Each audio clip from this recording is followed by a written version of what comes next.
दोस्तों, दक्षिण के कुछ राज्य और वहीं बंगाल, ये वो राज्य है जहां भारतीय जनता पार्टी की दाल नहीं गल पाती। भाजपा ने लोकसभा में भी कोशिश की, भाजपा ने उससे पहले विधानसभा में भी कोशिश की।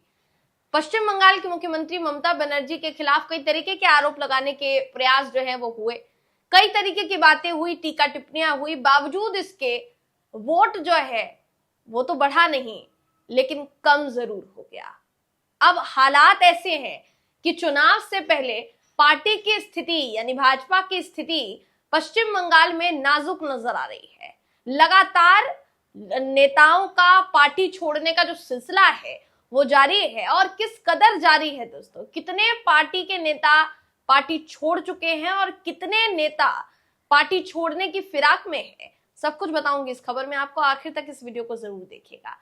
नमस्कार, मेरा नाम है जयंती झा और आप देख रहे हैं देश नीति। दोस्तों, पश्चिम बंगाल एक ऐसा राज्य है जहां काफी समय से ममता बनर्जी का जो शासन है वो चला आ रहा है। आप एक तरीके से कहेंगे तो टीएमसी का गढ़ माना जाता है पश्चिम बंगाल, जहां से टीएमसी को उखाड़ फेंकना ये नामुमकिन नजर आता है। ये इसलिए कह रही हूं क्योंकि पिछले जो विधानसभा चुनाव हुआ था उस विधानसभा चुनाव में भी बीजेपी ने बहुत हथकंडे अपनाए। खुद प्रधानमंत्री नरेंद्र मोदी जी ने दर्जनों रैलियां की, लेकिन बावजूद इसके फायदा नहीं हुआ। वो अलग बात है कि एक चीज कहने की कोशिश की गई कि लोकसभा चुनाव में जो प्रदर्शन था उससे तो काफी बेहतर अब बीजेपी का प्रदर्शन हो गया है। समझने वाली बात दोस्तों यहाँ पर यह है कि 2021 में जब विधानसभा चुनाव हुए थे पश्चिम बंगाल में, तब भारतीय जनता पार्टी ने लगभग आप कह सकते हैं 70 से ऊपर सीटें जीती थी। अब वो सीटें घट घट के 65 से नीचे आने की कगार पर है।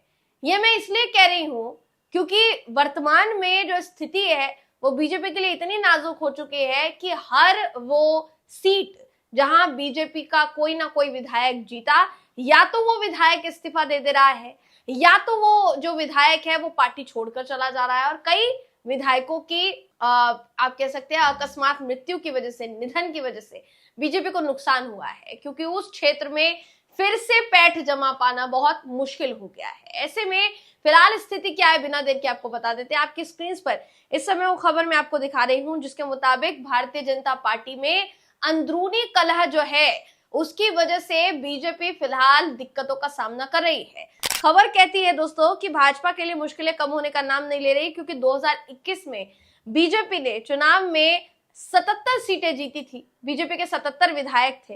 अब संख्या घट घट कर 65 पर आ पहुंची है।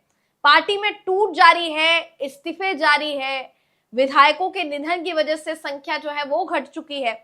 और अब खबरें ये है कि 8 और ऐसे विधायक हैं जो या तो पार्टी से असंतुष्ट नजर आ रहे हैं या पार्टी छोड़ने की फिराक में है, दूरी बनाते हुए नजर आ रहे हैं बीजेपी से। और वो कौन से इलाके हैं जहां के विधायक ऐसा करने वाले हैं या कर रहे हैं, ये आपको बिना देखे बता देते हैं। देखिए दोस्तों, पश्चिम बंगाल विधानसभा चुनाव के बाद भाजपा के 2 विधायक जो पहले से सांसद थे वो इस्तीफा देकर वापस चले गए। इसके बाद धीरे धीरे 8 और विधायकों ने जो है पार्टी छोड़ दी। एक विधायक का निधन हो गया। एक और विधायक ने 2024 के लोकसभा चुनाव में जीत दर्ज करके सांसद बनने के बाद इस्तीफा दे दिया। और इन सभी सीटों पर हुए उपचुनावों में भाजपा को हार का सामना करना पड़ा, जिससे पार्टी की सीटें 65 तक सिमट कर रह गई। सोमवार को हल्दिया की भाजपा विधायक तापसी मंडल ने पार्टी छोड़कर तृणमूल कांग्रेस ज्वाइन कर ली। भाजपा के लिए ये झटके जैसा इसलिए भी है क्योंकि तापसी जो है वो भारतीय जनता पार्टी के वरिष्ठ नेता शुभेंदु अधिकारी के गढ़ से विधायक है दोस्तों। और इसलिए कहा जा रहा है कि उनका तृणमूल कांग्रेस ज्वाइन करना ये कहीं ना कहीं बीजेपी को नुकसान पहुंचाएगा। भारतीय जनता पार्टी खासकर शुभेंदु अधिकारी के गढ़ में सेंध लगाने जैसा ये होगा। वहीं दूसरी तरफ बात की जाए उत्तर बंगाल की, तो उत्तर बंगाल में भाजपा विधायक जो है वो पार्टी से नाराज चल रहे हैं, ये बताया जा रहा है दोस्तों।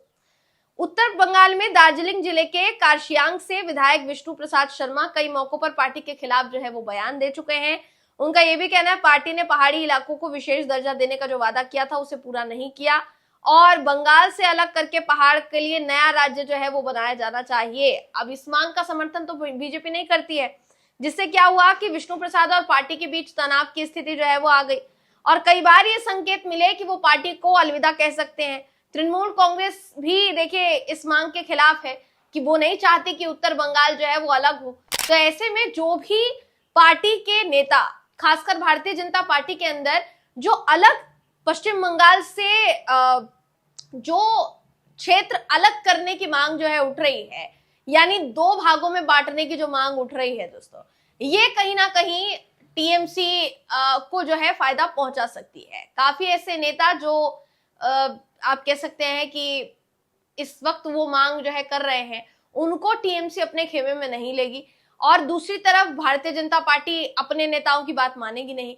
तो अल्टीमेटली नुकसान उन नेताओं का होगा बेशक, लेकिन पार्टी का भी होगा, क्योंकि पार्टी से कई नेता समय दर समय जो है वो निकलते चले जा रहे हैं। वहीं दूसरी तरफ उत्तर दिनाजपुर के विधायक सोमन रॉय पर नजर जो है वो रखी जा रही है, क्योंकि ये कहा जा रहा है देखिए कि भाजपा के लिए वो चिंता का विषय बने हुए हैं। 2021 में भाजपा से चुनाव जीते थे, तृणमूल कांग्रेस में चले गए थे। 2024 के लोकसभा चुनाव से पहले भाजपा में वो फिर लौट आए। इस बात को लेकर लेकिन चर्चा है कि असलियत में भारतीय जनता पार्टी के प्रति उनकी जो निष्ठा है वो आखिर है या फिर नहीं है, क्योंकि उनकी जो करीबी है या उनकी जो नजदीकियां हैं, वो नजदीकियां उनकी बढ़ रही है राजवंशी नेता अनंत महाराज से।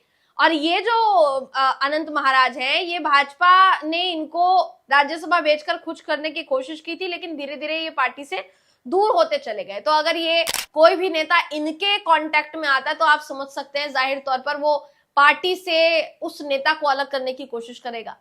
तो कुल मिलाकर ये कहा जा रहा है कि अगर दक्षिण दिनाजपुर की भी बात करेंगे, वहां पे भी भाजपा जो है कमजोर नजर आ रही है। मथुआ बहुल इलाके में 3 विधायकों की निष्ठा पर सवाल उठ रहा है कि वो कभी भी छोड़कर जा सकते हैं पार्टी। वहीं दूसरी तरफ राड़बंग के 2 विधायक जो है वो भी असंतुष्ट जो है नजर आ रहे हैं, क्योंकि एक हुगली बांकुड़ा सीमावर्ती इलाके के विधायक हैं जो कि वाम दल से चुने गए थे। हाल ही में ये भी उन्होंने कहा कि कोई भी पार्टी बुरी नहीं होती, बस कुछ लोग खराब हो सकते हैं। उनकी टिप्पणी जो है वो भारतीय जनता पार्टी के खिलाफ नजर आई और ये कहा गया कि भाजपा के खिलाफ जो है असंतोष उनके दिल में नजर आ रहा है। दूसरे जो विधायक हैं, जो एक और विधायक असंतुष्ट नजर आ रहे हैं, वो दक्षिण पश्चिम बंगाल से हैं और पार्टी के प्रमुख चेहरों में गिने जाते हैं। कई चुनावों में भाजपा के टिकट पर लड़े भी हैं, जीते भी हैं, लेकिन नेतृत्व से उनका रिश्ता खासा नहीं है, जिसकी वजह से एक पार्टी के नेता के साथ तनातनी जाहिर होने की वजह से ऐसा कहा जा रहा है कि वो भी पार्टी से असंतुष्ट नजर आ रहे हैं और पार्टी को छोड़ सकते हैं। कुल मिलाकर ऐसे 8 विधायक हैं, यानी 65 विधायक टोटल रह गए बीजेपी के। अगर 8 विधायक चले गए दोस्तों, तो आप इस बात को समझ सकते हैं कि बीजेपी के पास मात्र 57 विधायक जो है वो रह जाएंगे और उनके साथ अब भाजपा को अगले साल विधानसभा चुनाव में किस्मत आजमानी पड़ेगी। क्या आपको ये फायदे का सौदा लगता है बीजेपी के लिए? क्या भारतीय जनता पार्टी को जमीन मजबूत करने के लिए अभी और मशक्कत की जरूरत है दोस्तों? और अगर है तो क्या ममता बनर्जी के सामने ये मशक्कत पूरी हो पाएगी? आपको क्या लगता है? आपकी क्या राय है? कमेंट करके हमें जरूर बताइएगा। अगली वीडियो में आपसे फिर मुलाकात होगी, तब तक के लिए नमस्कार।